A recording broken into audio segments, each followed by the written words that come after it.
This program is designed to provide general information with regards to the subject matters covered. This information is given with the understanding that neither the hosts, guests, sponsors, or station are engaged in rendering any specific and personal, medical, financial, legal, counseling, professional service, or any advice. You should seek the services of competent professionals before applying or trying any suggested ideas.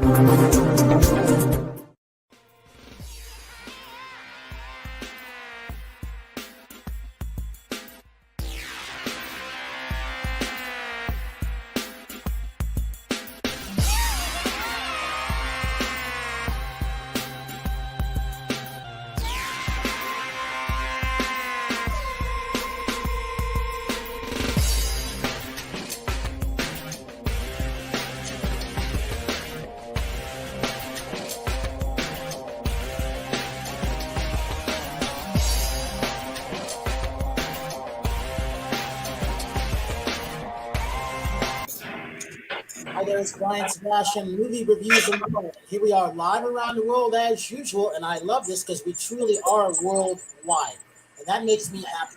It's all about authors, and Terri, you know what? I don't really get excited, but I am excited about tonight because not only do we have Robert on and David on, I'm not even going to speak tonight. So anyhow, live, Pandora, Spotify, everything you can announce around the world, over 100 outlets and streaming worldwide, on womanontv.tv and iTube 247 out of Franklin, Tennessee. So, from Nashville, Tennessee, Howard Wiggins. From Redondo Beach, California, Terri Marie. From Oakley Tash, Miami, Florida. Robert, you get to announce yourself. Go ahead. And then David, so don't you. Robert, you first. Go ahead. Robert Shemin, live from Medellin, Colombia. Dr. Dave Grotsky, ahead. David Grotsky, live from Melbourne, Australia, 17 hours ahead of you guys. So the good thing about this is all about international and best-selling authors. I love the fact that David's brought a book on gardening, because gardening and weather is really good, and being that doctor and being retired, you can't go wrong from that. And Robert, here's a guy that's done everything, but again, I want to help expose him to a whole new audience there with movie reviews and movies. So we're going to start with Robert. Talk about this. You got a great title, a great book that I haven't read yet, but I'm going to read it because I love this title. How come this guy, this idiot, is a millionaire and I'm not? I tell that to Terri all the time. Well, I really don't. We've all thought it, right, Brian? How come that idiot's rich and I'm not? You might be thinking it right now, as a matter of fact. But I wrote it because when I grew up, I thought getting rich was impossible. I come from a pretty humble family. You know, rich people are in a club. Takes money to make money. Got to be super smart. Unfortunately, I was none of those three things. Never graduated high school. Had dyslexia, didn't know it, and was waiting tables and thought I'm never going to get money. You know, it's too hard, and rich people are bad. All those myths, right? And of course, the movies have portray that. And I met a mentor when I was 29 years old, going nowhere, and he started with nothing, and he had 130 properties paid for, real estate. And he's taken 6 months vacation a year. And in 1 minute, my life changed. I'm like, wait a minute. If this guy can do this, no background, no education, maybe I could do 5% of what he did. He showed me what to do. And within about 1 year, I got 14 properties. Within 4 years, I got up over 100. And I retired 4 times, but I keep coming back because I love it. And so I wanted to help other people get over the blocks and show people how to become wealthy if they want to and if they're willing to do the work. Dr. Dave Grotsky, talk about this. You're retired once, probably, maybe again, but again, you also come from the Rotary. I think that's interesting. Talk about the Rotary and then talk about why you wrote the books on gardening and the other one. Well, thank you for having me on the show. In 2020, I was turning 75 and I was to be married 50 years. And when I was young, 2020 meant you had perfect vision. And I asked myself, what vision did I have about wellness, about the steps you can take so you can always be at your best? And so my vision then selected 20 topics, and I had the book published overseas. Australian publishers weren't interested in new authors, and it won an international bestseller, which was very surprising, but very exciting. But I also had a career outside medicine in horticulture, where I was a garden designer and landscaper. And I decided just last year, I was reviewing all my gardening books and realized that they were all about plants and beautiful gardens and technical advice, but there was no book written on practical advice. And for example, no book ever mentioned to take some water out with you when you're gardening as you would if you're going to walk, or put sunscreen on, or even wash your hands at the end of the day. Not one book I've ever seen has had that. And I found that I had 780 gardening tips and advice to share. And I wrote that book. It's a much, much bigger book, and published it. And to my surprise, it was #1 bestseller in 22 categories in Australia, which surprised my wife and I very much. But one of the great things about retiring is you can say yes to everything. So let's move on. So Robert, going here, what was it like when you got that first title? Because this is not easy. A lot of authors think it's easy. Being a New York Times bestseller and a Wall Street, those are the top 2 tiers, and then internationally. That's not easy to do. Talk about that. Well, first of all, I want to read Dr. David's book about how to stay married for 50 years. When's that coming out? I love the gardening and all that. But, naming a book is probably the hardest thing. It's like a child. And I have 40 different names. And I asked the head of Crowd Publishing, I said, what makes a bestseller? And he said 3 things. 1, a unique idea. 2, a title that gets people's attention. And 3, an author that's willing to go out and work and promote it and do shows like this, I guess. And so that was the thing. But the title kind of just came to me one day, because I've said that over and over again, looking at people, because I always thought to get rich, you had to be smart, from a great family. And I'm like, wait a minute. Are you kidding me? This person's a millionaire. We've all got a chance. So, and then with love, because the other thing is making money, and in certain areas can be very complicated if you're biotech. But making money, believe it or not, for most people, once you do it, is very simple. And I, like most people, love to complicate it. So hence, how come that idiot's rich and I'm not? If they can do it, you can do it. Get over it, get rid of the fear, and get started. Hear that, Terri? Yeah, no, I have a question. So basically, is the book more about investments? Everybody here knows I'm a day trader. I trade cryptocurrency. Right now, I'm shorting and longing in the market, and I made an investment in my life to learn how to read charts, because I think that's one of the most valuable things that you can do, whether you trade crypto, whether you trade stocks, oil, gold, whatever. When you know technical analysis, it's a game changer. Yes. And so currently, right now, the market's really unstable. So yeah, but the volatility, if you know how to read TA, is make awesome. money in all markets, right? Yeah. So right now I'm shorting and longing Bitcoin, and it's actually exciting because I kind of know where things are going. It took me about a good 1.5 years to really get a handle on it. It's not something that you can learn overnight, and it's not just drawing stuff on drawing stuff on charts. There's actually a logic to it, and it's really a lot to do with emotions. I don't know. It fascinates me. 10 years ago, I would never thought that I would be this fascinated about charts. Well, I think you mentioned, Terri, the most important thing. You made the biggest investment in yourself and education. So if you love something, excited about it, you learn it, you master it, which obviously you started to really master after 1.5 years. And now it's probably not that complicated to you as it was the first day when you're looking at a candlestick charts and whatever. Yes. I've looked at something, right? But also, I didn't mean to interrupt you. No, but as you know, I believe there's basically 4 basic ways to get wealthy. One is you can marry for money, but you'll pay for it. So that's not really in the book. Some friends of mine tried that. Is 1, long-term investing. Learn it, but, invest in yourself. You take $50 a week and invest in a stock over 20, 30 years, you can become very wealthy. Number 2 is real estate, which I like. And number 3, start your own business. But again, it's got to be something you love to do. And you got to make the biggest investment, which is educate yourself. Obviously, the good doctor did that, from trial and error. And, you got to get started. And the book is actually that and kind of the mindset, spiritual stuff, because I believe there's an energy to money. I've made every mistake possible, and also, I lost money by not doing the right thing. So I think that's important too. Who you're around, who you're listening to, your intentions, energy, what you do with the money, how you handle it. Are you mentally prepared to handle it? A lot of people aren't prepared to handle a lot of money. We've never been taught how to do it. Absolutely. And I want to interject with that because for me, it's all about energy. Our show is about energy. For me, it's always live. It's always unscripted. We go through the year. Dr. Dave Grotsky, for me, it's about the weather. It's about good soil, because I look at it this way. If you can't have that good energy, your intentions aren't clear. My job is to help everybody. I always say this. If I don't leave you better than when I found you, I'm not doing the right thing. I'm not doing a good job. But it Thanks also for saying that, Ron, because a lot of people make money to make money, and I don't think you ever keep it. When you just want to make money, it usually doesn't last. You got to have a purpose, intention, of good intentions, good energy. And there's also people that are late bloomers too, because Dr. Grotsky, you have an interesting history. Again, going back to the Rotary Club, going back to writing that second book on gardening, and fascinating about the weather, because I'm all about weather patterns and climate.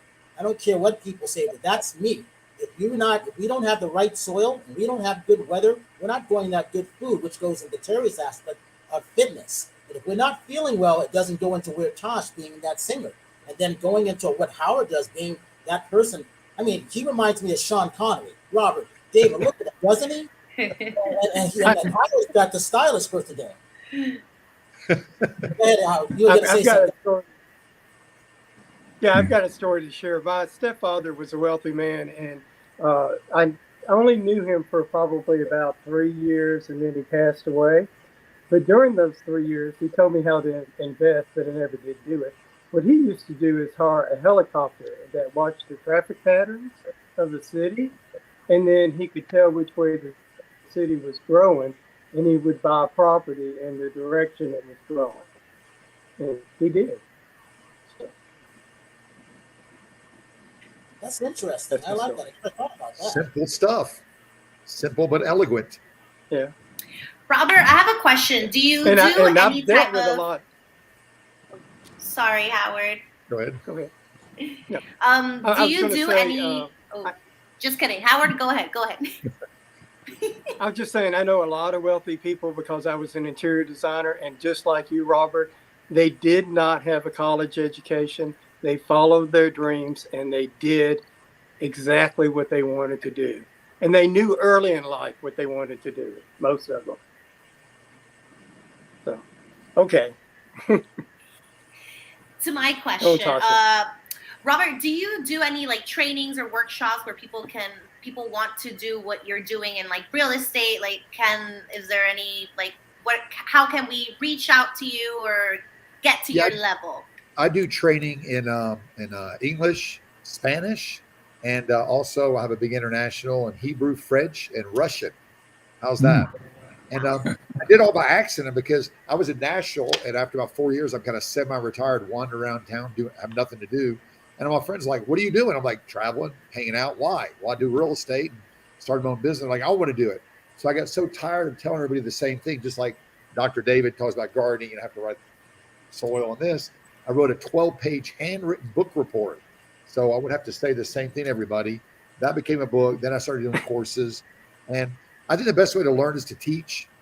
And I get very excited about people's success. So I have some courses and free books and free videos and workshops, robertshemin.com if someone's interested. It's not for everybody. A lot of people say they want to do it, but they're not willing to follow the rules, stick with it, put in the time or energy. But we're happy to help them out. Yeah. I think the best way to learn is to teach. I learn more from my students than either way. We use see, do, teach. Show them how to do it with them, and then they end up teaching. I have a question. Like in a lot of your stuff, what I kind of learned a lot with trading. One of the most important things, and it's really a skill, is how to do risk management. So is that something that you talk about a lot about risk management? Because a lot of times people will overextend themselves in their investments, or they don't know how to do stop losses. That's the biggest thing, is a stop loss. So can you talk a little bit about that, or like? So Terri, one of my books is called, not as interesting as the idiot book. is the 75 most costly mistakes all investors make and how to avoid them. And guess who made all of them? Some of them 4 times before I figured out not to do it. Overextending, over leverage, not verifying, not running the numbers, not having a cushion, no risk management, Terri. So, and I want to say this, anytime anyone says an investment has no risk, run. Yes. There's always in Australia. and the question is, how do you manage it? We manage it by buying the property right, having a cushion, triple verifying numbers.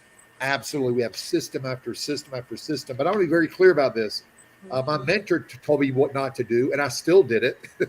Yep. So, I made all the mistakes pretty much possible. And that's how I learned it the very hard way. Not the hard way, the very hard way. So, Terri, thanks for saying that. With any investment, if you're listening or watching, you've got to understand the risk. People get excited. Oh, my brother says it works. I'm going to do it. They don't read anything. They don't verify. I don't care if my best friend or a sage brings me a deal. We have a system, Terri, to verify. And the only way myself or some of my students have lost money, and it happened, is not following the system, which I've done. Yeah. Get excited, go, skip the steps. In Australia, we don't use... Dr. Braskin's got to say something. Go ahead. Go ahead. Sorry. In Australia, we don't use the word mistake. It's banned in our language. We refer to them as learning opportunities. Exactly. And it's a great aspect, especially with children. Children never make mistakes. They have learning opportunities. But in reference to the money side of life, it's much easier to make your second million than your first. And I remember Anthony Robbins years ago in Australia saying that he never ever wanted to be poor. And I think that's the thing that all of us have in common. We'd never want to experience the humiliation of being poor. And then off we go. Learning opportunities, adventures, excitements, disappointments, but we keep going, and because we believe that it's okay to be challenged. Yep. Very well. You're going to be learning and success. That's right. Yeah. David, talk about writing that first book, because we have a lot of first-time authors come on the show, and then they become on international best-selling authors. And, you know, whether Howard writes one, Tosh, Terri, I'm in the middle of writing mine with a ghostwriter. What was it like after you retired to write your first one? Because you didn't know it was going to end up being an international bestseller. No, I never imagined I'd ever be an author. That moment came in 2020, and it triggered me into sharing my story. I'm possibly Australia's first medical postgraduate in preventive medicine. When I graduated from the Alfred Hospital, Melbourne, a prominent hospital, in 1968, they only ever taught me about pathology and psychiatry. There's no reference to all the other health parameters. And so I eventually, 3 years later in Scotland, in Edinburgh, studied preventive medicine. And my core interest was in family well-being and making families successfully. And obviously the male in the family was the most challenging patient to have. But that's my core interest, was in family well-being. And that led to my first book. And I found that writing the book was relatively easy. Publishing it was challenging because of COVID. But the marketing of the book is the interesting thing for me. So I've written 2 books. My family are more excited about it than I am. To me, I'm just taking it in my stride and enjoying the privilege that my father once said, that old age is a privilege not everyone has.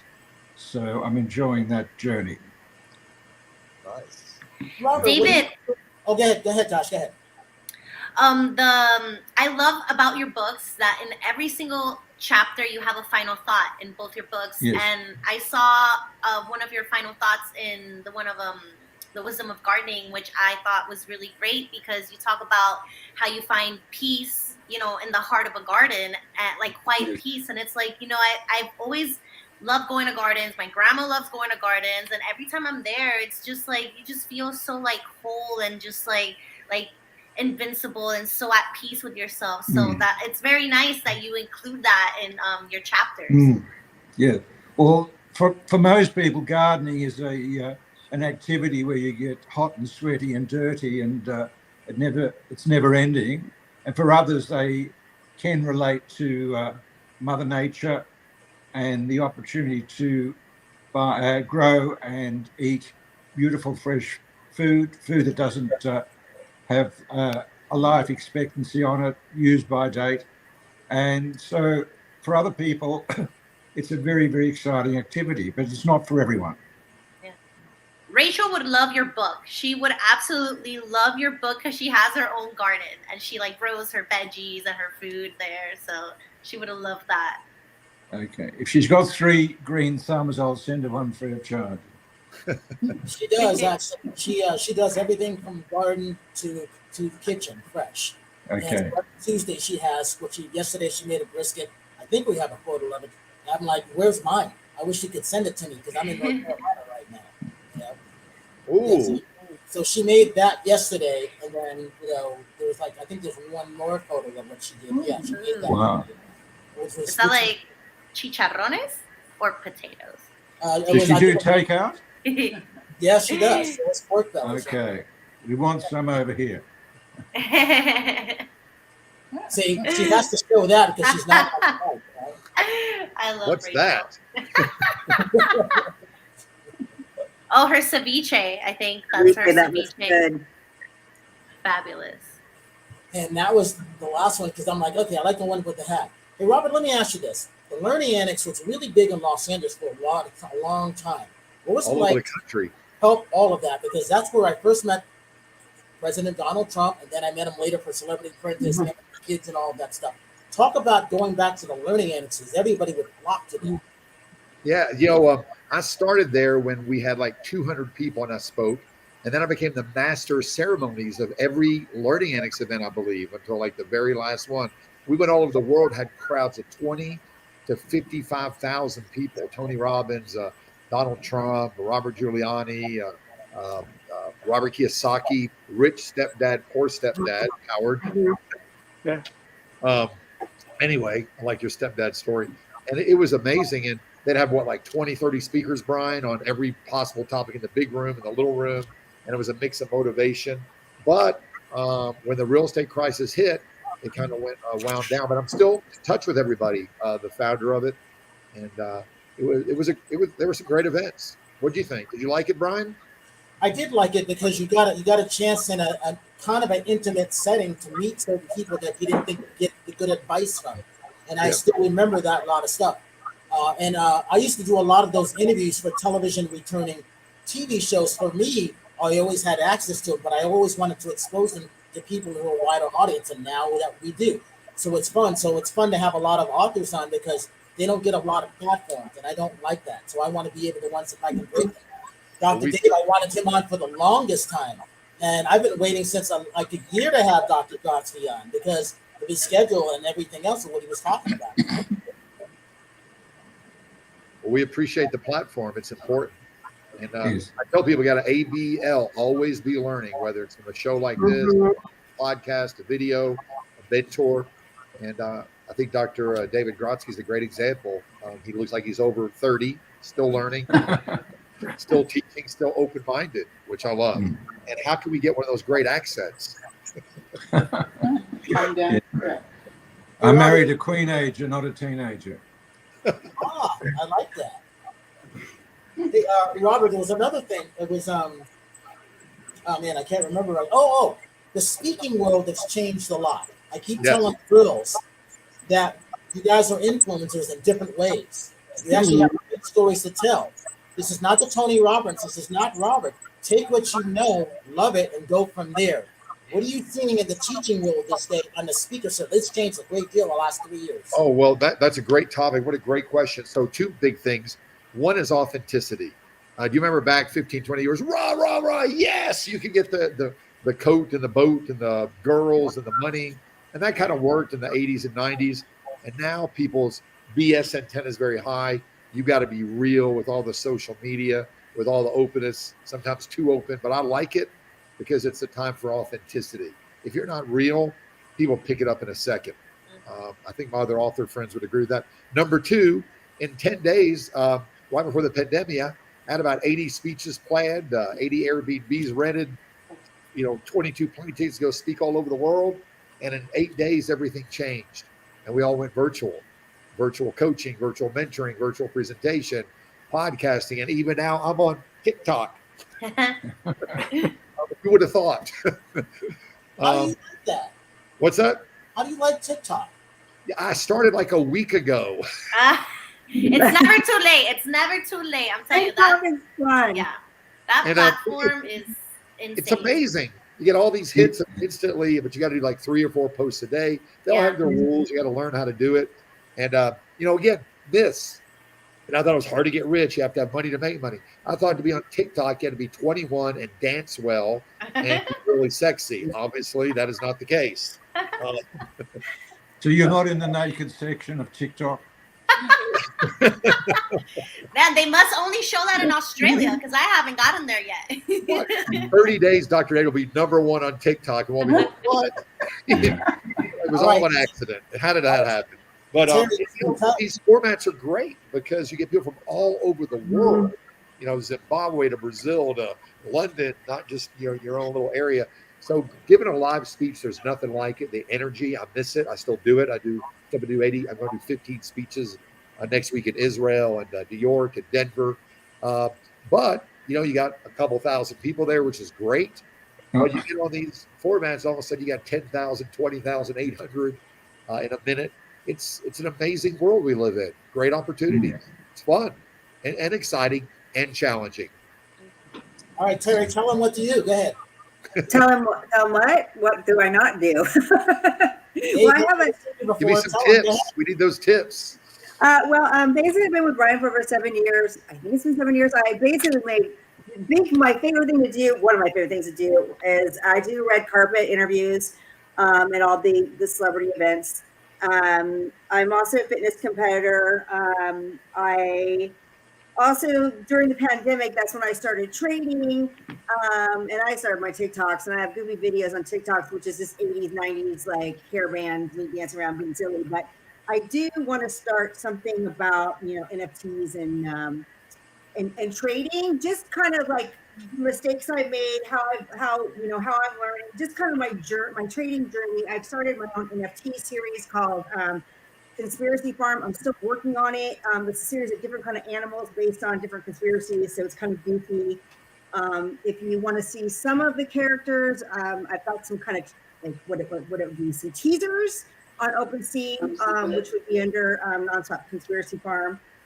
This weekend, Brian, I did film a rock video for a Wicked star, and the release of the album is going to be pretty soon. The song is called Never Fear, and I'm playing the main character, and I actually get to not be a bimbo, but which I've done in some videos, but I get to actually play a role where my boyfriend's dying. I go visit my mom, so there's a real big acting part into it. So I'm really proud of that, and I think it'll be really exciting because we're going to premiere it at I think probably the Rainbow Room when the video's done. So we're going to have like a premiere party.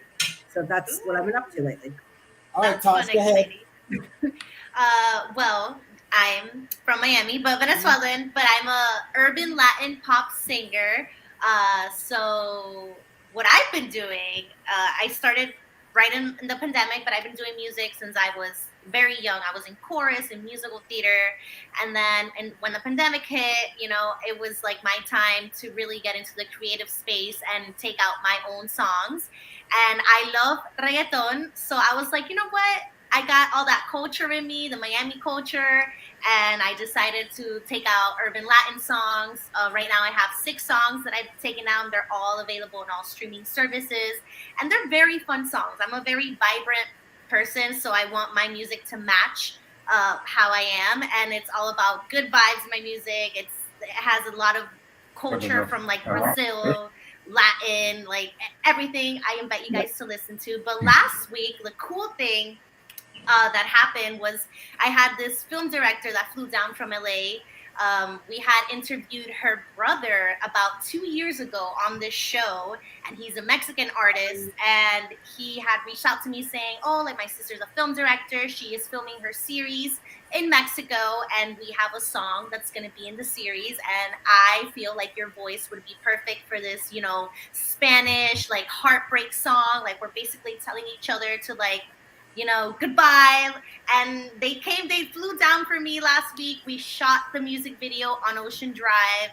We recorded the song, and I am so happy and just so, like, I'm just shook, you know, like, it's like I'm a huge person in manifesting, and I've always manifested like a bunch of opportunities in my career, which have happened. Like a month ago, I was in Times Square performing for the Wanderama TV show for the episodes of next year. So that was all manifestation. And, you know, in November, I got invited to be on a showcase during the Latin Grammys. So that is something very huge that I've been working at. Well, that was from when I was in New York. That was me and David Osmond jumping up there on the stage, which was really amazing. I thought I was going to pass out, but it was great. I sang my songs. That was a little clip from the music video that we did last week on Monday, some stills that we're doing, and I'm just so excited. I invite you guys to listen to it. I did create a GoFundMe page to help me get to Vegas because it's a lot of money and very short time. So anyone who's watching is more than welcome to go to my GoFundMe page or my website, NathashaRumbosmusic.com. Help me out. Like $5 will literally make a difference. So yeah, that's me in a nutshell. Latina trying to make it into this Latin music industry world. Howard Wiggins, Nashville, go ahead. I got a question for David, though, first. I have a wife that goes to Kroger, brings back flowers that she likes, and she wants me to put them in the garden. And it messes up my garden. Because I can always tell when a professional landscaper does garden and how it's planted versus somebody that just gets stuff they like and pops it in the ground. How do you feel about that? It wasn't quite clear, the question. Could you? Well, like, does your queen, as you call her, does she buy flowers for the garden and expect you to plant them somewhere? And do you have a plan before you plant? Yeah, I'm not quite sure, but I've learned that the two flowers that women like most are gardenias and roses, and they're very, very dangerous plants to plant because they bring romance. You've got to be very careful. My thing is the blue hydrangeas. The blue hydrangeas. From blue hydrangeas. They're beautiful. There's so many hydrangeas, hundreds of different species, but the blue one is harder to do because you have to have the pH of the soil quite different to the pink hydrangea. But yeah, in Melbourne, Australia, we're very lucky that our climate is not dissimilar to California's, and gardening in Melbourne, Australia is a very, very big industry. People will spend hundreds and thousands of dollars, if not millions, on some of the bigger gardens, and we have seasonal variations. So every season there's something happening, and we don't have the water restrictions that other places in the world have. So where I am, it is an extremely popular activity. Come over and help me weed my garden. All right, Howard, tell them what you do and what you do there in Nashville.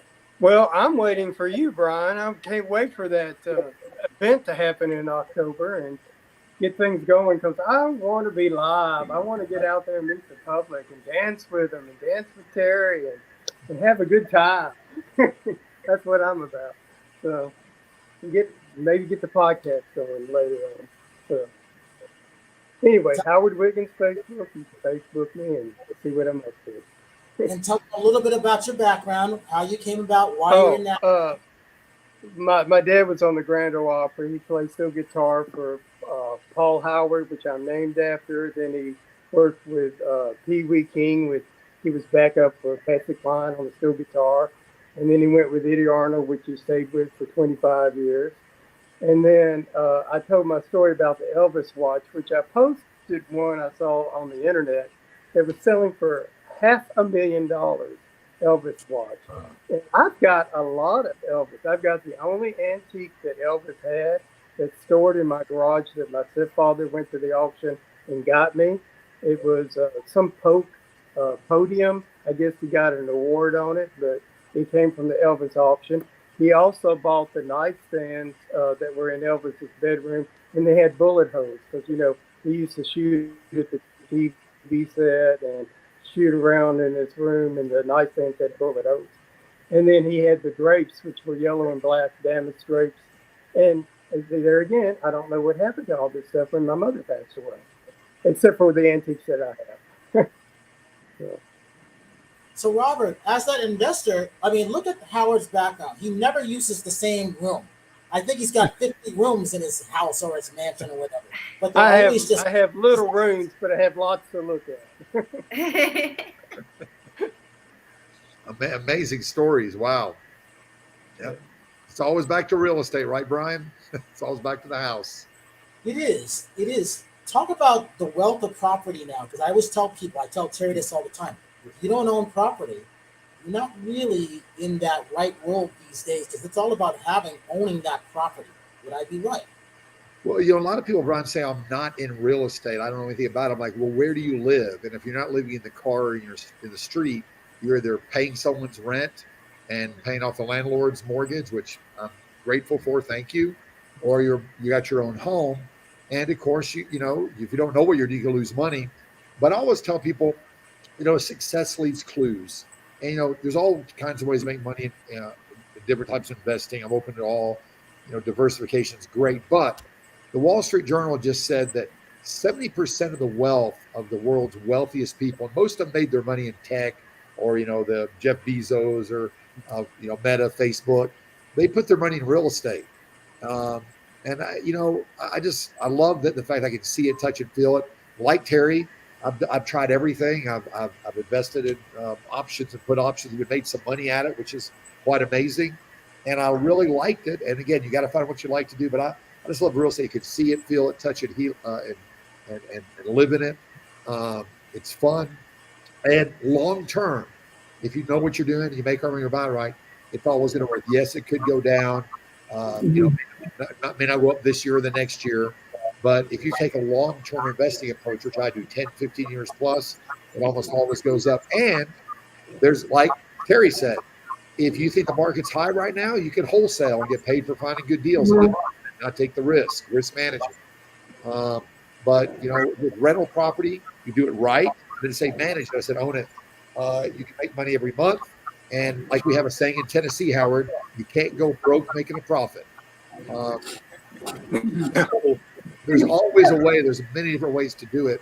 And I do everything from tiny homes, container homes, high-end Airbnb, to low-income Section 8, to commercial properties, to pretty properties, to ugly properties. And think about this, the last thing. On your way home or on your way to work tomorrow or the bar or preferably the church, every building you drive by, someone bought it, someone sold it, someone's renting it, someone's paying for it. Why not you? The other idiots are doing it. Why not you? And another thing that's really think is important for any kind of investment is diversification. Don't put all your eggs in one basket. Like you can have, like I personally have real estate. I have stocks. I have Bitcoin. I have gold. I mean, again, I was taught at a young age, like to never put my eggs in one basket. Correct. Because that is a way to really, really kind of, you know, hurt yourself. So I was wondering, like, if you can address that a little bit more. Maybe. Well, so, you know, there's two schools of thought. And I always tell people, if you line up 1,000 investors, you'll probably get 1,000 strategies. You know, when I started in real estate, I did kind of put all my eggs in one basket. I bought in a horrible area of town called East Nashville for $50,000. And I'd buy the house for 30 or 20, going, well, in 20 years, when I pay off my mortgage, they'll be worth 50, and I bought them for 30. And that was my plan, but I was making money. And Howard, you know, East Nashville now, average house with what, $500,000, $600,000, $700,000, $800,000, if you can find one. I had no idea that would happen. So I think diversification is important once you have, some stuff going, but sometimes you got to specialize, and really learn your niche. But Terry, you're absolutely right. At this point in my life, I will never put all my eggs in one basket in one type of market or one type of investment, because you always have to have a backup plan. Things of zero probability. I failed every math class, but I did remember this one thing, and any math professor will tell you it's true.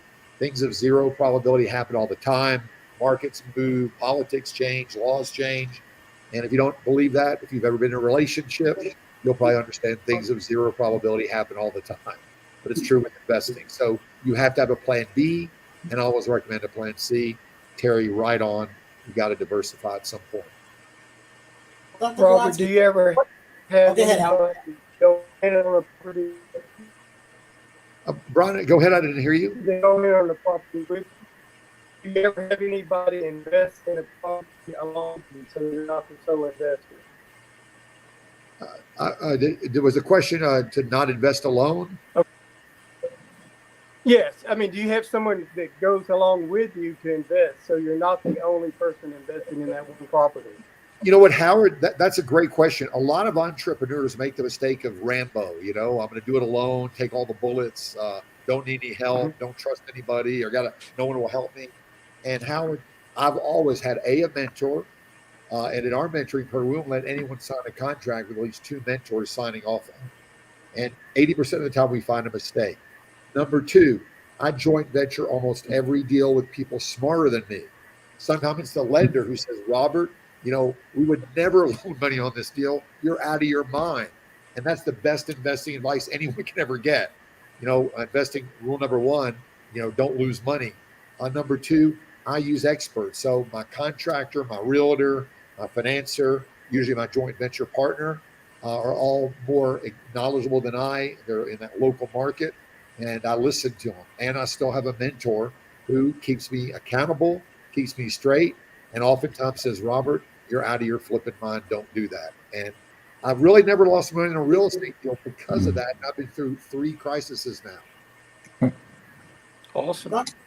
Dr. Grasky, talk about this. I have so many new authors coming to us to be on the show, self-published and through major corporations. What is your advice why you went with Hashmark, which is what I like, and what's your advice to get to those new authors? I think the first thing is to get up in the morning, have a gratitude list, and stand in front of a mirror and say, you're gorgeous. And when you've recovered from all of that, everyone has a story.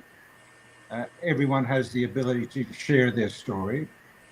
And even if it only finishes up as a record of your ideas or your life, it's okay. But I'd encourage everyone to write. Writing is very powerful. And I think the world took an enormous step forward when they invented the printing press way, way back, and took another gigantic step with computers. But today, I would have thought with Kindle and all the other tricks of the trade, that books would become less popular, but people want to hold the real thing and they want to read the story. And so the main thing is a lot of people in life had lower self-esteem. It hasn't come from being put down, but they don't believe in themselves. And you can just start simply and move forward. I just wanted to comment on one of Robert's points about wealth. I've worked out how to make your wealth much, much more relevant. And that is, I know it sounds corny, share it with other people. Amen. Yeah. Yep. The reason I do real estate now, David, is we have the largest charities here. We help street children, teach them businesses off the street. And I get more excited about that than buying any car or house or piece of jewelry or I don't know about watches, but it's all about giving back. Yeah. Thank you for saying my son-in-law runs an extremely large corporate fruit business where they deliver fruit to the workplace, and it turns over, I think, $80 million a year in Australia. But he started to think all the one box, it's worth looking it up, but they supply thousands of boxes of fresh fruit and vegetables, bread and milk to the most needy people in Australia.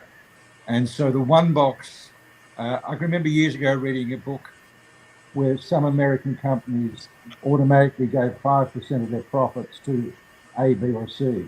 Yep. But when you share the privilege you have, your life and your wealth has much more meaning. Absolutely. And I think wealth is not a number, it's an attitude, Dr. David. Yes. You said it, gratitude. You can have $100 million and you're checking them out like some of my friends, they're miserable, depressed, suicidal. Yeah. But if you're grateful for what you have, whether it's $3 an hour or some food or a good relationship, you are wealthy. It's not a number, it's an attitude. Yeah. And I think in America, a lot of us forgotten that. We're always, I used to go for the number, thought, oh, when I make some money, all my problems will go away. And I just got different problems. Yeah, I think consumerism has made us believe that if we only have this or that, we're going to be happy. But real happiness is a much more challenging destination. Yeah. Well, I'll never forget, I went to my father. I had $1 million of mortgages and about $1.8 million of real estate. And I told my father, I said, Dad, I'm a millionaire. I got $1 million of debt. And that's how dumb I'm glad he covered it for you. Yeah, but I mean, and I thought, gee, if I hit that number, everything will change in life. And it's all up here. It's all up here. Absolutely. So thanks for saying that. Okay, we got a couple minutes left. Vocally Tosh, give me social media links. Go ahead. Yeah, so my social media links, Vocally Tosh, everywhere on Instagram, Facebook, TikTok. To listen to my music, search me as Nathasha Rumbos. It'll be on all streaming platforms. And first of all, I want to say, because I just got a notification, thank you, Robert, for donating to my GoFundMe page and being part of my musical journey. So I appreciate you. Thank you. Gracias, felicidades. First rule of success: do it now. Don't wait. Right? Yeah. So I love your energy, and I think it's great. Art, without art, we're lost. So if I could be a little support, and come down to Colombia. Also, we have a recording studio. Let's make some music. Ooh, I will be in Colombia. I don't know about this year, but next year for sure, because my best friend is getting married in Cartagena. So I will be in Colombia, but most definitely we'll definitely talk because music. I took this leap of faith and I'm in it to win it, 100%. Going at it. So thank you, but everybody else, Vocally Tosh, that is me, Nathasha Rumbos. Hey, Robert, she's hot right now. Well, all the girls are hot right now. Howard, I'm working on him next. Dr. Dave Groski, give your social media links because this is important because I love Australia. Go ahead. I'm going next year. Thank you. Well, just simply, most people have been buying my 2 books via Amazon. And I also have a link. I haven't had it printed to put up on the screen. It's called David's Wow 2020.mail.com. And that's the way people have been contacting me. Say that one more time. David's Wow 2020 at mail.com. Yeah. Okay. But I'm on Facebook too, but I can't remember it right now. Hey, I'm gonna find it because it's all about gardening and good weather. Those things are important to me. Yeah. I just haven't had a chance to do it all because my wife wants me to get back and start the ironing and a bit of housework. Best-selling author, ironing again. Non-stop, go for it. Go ahead. You're on mute. I didn't know about this. Terry, you're on mute. Sorry, I had some feedback that was coming from me, so I put myself on mute. So on my social media is Terri Marie Nonstop on Instagram, Twitter, Facebook, TikTok. That's where you can find me. Howard Wiggins, go ahead. Represent Nashville. Wiggins, Wiggins, and you'll see I like fashion, I like design, everything that's me. Who's talking? Howard's got some good stuff on there too, so you can see it on scrolling on the bottom at Howard Wiggins on Facebook. Robert, go ahead, Fitch. Talk about your seven secrets of money real quick. Robert Shemin, SHEMN.com. I just started on TikTok. Say hello, give me some feedback. And of course, I'm on Instagram. Got some free great videos there, robertshemin.com. Love to help you out. If you have any questions, let me know. Like Dr. David said, we're all here to be of service. So if I can help you in any way, let me know. And Brian, thanks for having us. What a great opportunity. Yes. Yeah. I never do one and done. And as everybody knows, I always invite people to all of our events, no matter where they may be around the world. So Dr. Dave Brodsky, if you're Australian, I love Australians and the women there. So you're invited to Nashville if you can make it. Robert, if you have time to come to Nashville in October, I'll put the invite out to you for Holly. Please do. Because we will all be there, so it'll be fun. And I always say this, if you see someone without a smile, please give them one of yours because the world needs it. I'm Brian Sebastian. This is Movie Reviews and More. And we will see you next week. And thank you, everybody, for being on. Thank you. Thank you.